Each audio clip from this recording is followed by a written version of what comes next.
खोटा पुरावा उभा केला होता त्याची खरी बाजू आपल्या समोर आली आहे। हे सगळं जेव्हा कौशिकीताईंना कळेल त्यावेळेस त्यांना खूप त्रास होईल। युवराजला पकडू शकणार का तारिणीची टीम?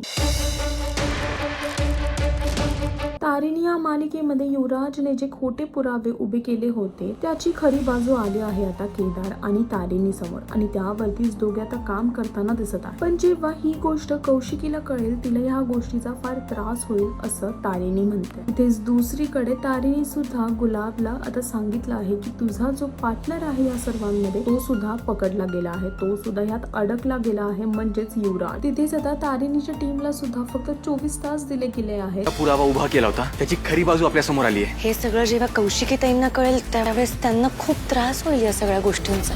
मी जे काम केलंय त्यात प्रोग्रेस काही दिसत नाहीये। तुझा पार्टनर जो आहे गुलाबकडून कबुली करायला आणि युवराजला अटक करण्यासाठी, आणि कुठे ना कुठे कौशिकीने तो व्हिडिओ सुद्धा पाहिला आहे ज्यात युवराजचं सत्य आहे। आता बघायचं आहे की यावरती कौशिकीचं काय रिॲक्शन असणार आहे आणि तारिणी युवराजला पकडू शकेल का, हे पाहण्यासाठी तुम्हाला तारिणी ही मालिका पाहावी लागेल। आणि अजून अशा लेटेस्ट अपडेटसाठी टेलीचक्कर रिजनलला सबस्क्राईब करायला विसरू नका।